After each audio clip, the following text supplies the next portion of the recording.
In this podcast episode, host and guest Alex Petkas explore why Roman history matters in the modern world and dive deeply into the life and legacy of Julius Caesar. They discuss philosophical reflections on history's role in guiding personal ambition and identity, recount seminal moments from Caesar's early life and rise to power, examine his complex relationships with key figures like Pompey and Crassus, and cover his military exploits, including his dramatic crossing of the Rubicon. The episode also covers Caesar's intimate involvement with Cleopatra in Egypt, the loyalty he inspired among his followers, and finally, the circumstances surrounding his assassination and its political ramifications.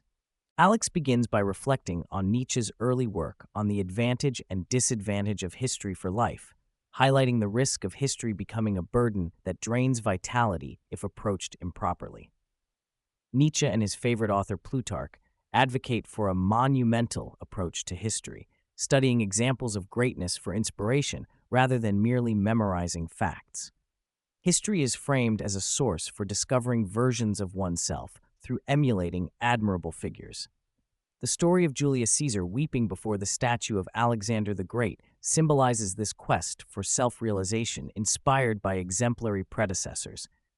Alex stresses that history is not about trivia, but about finding resonance and direction, cultivating ambition by connecting with the accomplishments and struggles of great individuals. Alex discusses how ancient civilizations like Egypt already possessed their own historians, with Egyptologists studying histories older than themselves, illustrating that ancient peoples had a sophisticated sense of history and tradition. Similarly, the late Roman world of the 4th century AD viewed itself as far removed from earlier classical culture by a span as long as modern Europe is from Charlemagne, highlighting how history is a continuous dialogue across vast stretches of time. Plutarch himself, a Greek philosopher under Roman rule during the Pax Romana, exemplifies this deep historical consciousness, writing biographies of figures centuries before his time, while living in an era proud of its legacy. The discussion turns to Caesar's upbringing, which was marked by prestigious but somewhat faded lineage.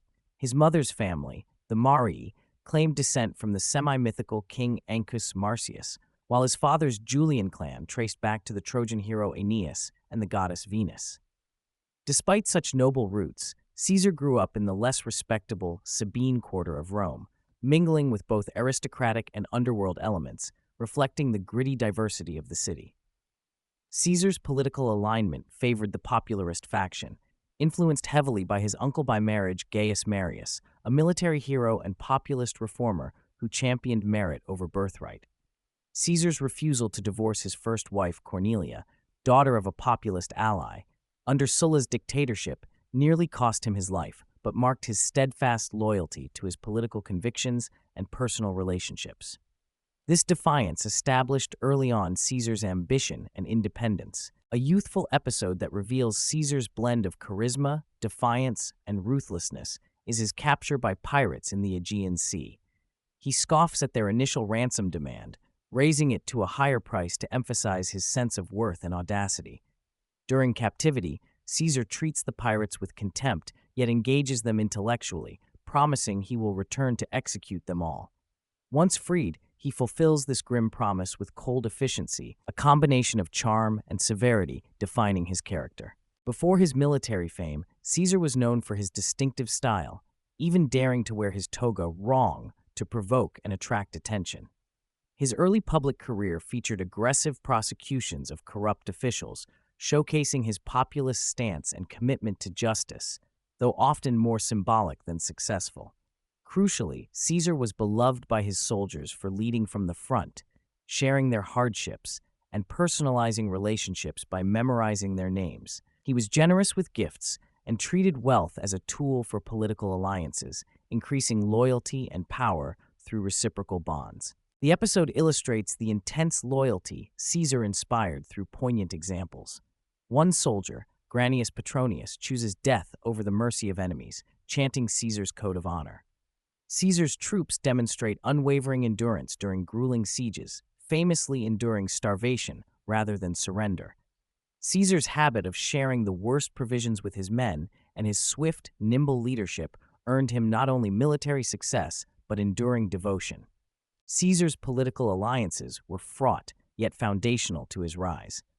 Pompey, a brilliant general with boyish charm, and Crassus, the empire's richest man, formed with Caesar the first triumvirate.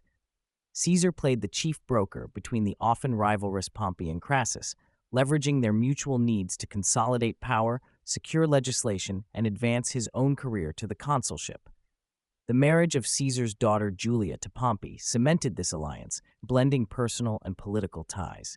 However, this fragile balance shattered after Crassus's death and Julia's untimely passing, eroding the bonds that had held Caesar and Pompey together. With Crassus dead and Pompey courted by the aristocratic Optimates, Caesar's absence in Gaul for nearly a decade allowed old rivalries to reemerge. Tensions peaked as the Senate refused to grant him immunity from prosecution upon return. Caesar's fateful decision to cross the Rubicon River with his army, a literal border between his province and Italy proper, marked a point of no return. Declaring, "The die is cast," he defied Roman law and initiated civil war. Despite being vastly outnumbered initially, Caesar's speed, boldness, and tactical brilliance secured rapid victories, forcing Pompey and the Senate faction to flee. The ensuing war expanded beyond Italy into Spain, Greece, Egypt, Asia Minor, and North Africa, effectively consuming the Mediterranean world. Pompey, although greatly advantaged materially and numerically, failed to decisively crush Caesar early on. Caesar's victory at the Battle of Pharsalus was decisive, but Pompey escaped to Egypt, where his fate would intertwine with one of history's most famous romances. Pompey sought refuge in Egypt, only to be betrayed and assassinated to curry favor with Caesar. Upon arriving, Caesar was presented with Pompey's severed head, a chilling and symbolic act that deeply grieved him. Cleopatra then entered the narrative dramatically, smuggled into Caesar's presence in a rolled-up carpet to gain an audience. This clever act sealed a political and romantic alliance. Cleopatra, educated and multilingual, embodied a blend of Egyptian divinity and Hellenistic sophistication. Caesar's support elevated her to power amid the Ptolemaic internal strife, and they bore a son, Caesarion, symbolizing the fusion of Roman and Egyptian political destiny. Despite Caesar's military conquests and political reforms, his accumulation of power created a political crisis. He dismissed warnings of assassination and refused to adopt a bodyguard, fearing it would transform him into a tyrant. On the night before his death, Caesar engaged in philosophical discussion about death, expressing a preference for a sudden, swift demise, a tragically prophetic statement. His dinner companions included Decimus Brutus, one of the eventual assassins, showing the intimate betrayals at play. On the Ides of March, initially reluctant and warned by omens and his wife's dreams, Caesar was persuaded to attend the Senate by Decimus Brutus's insistence.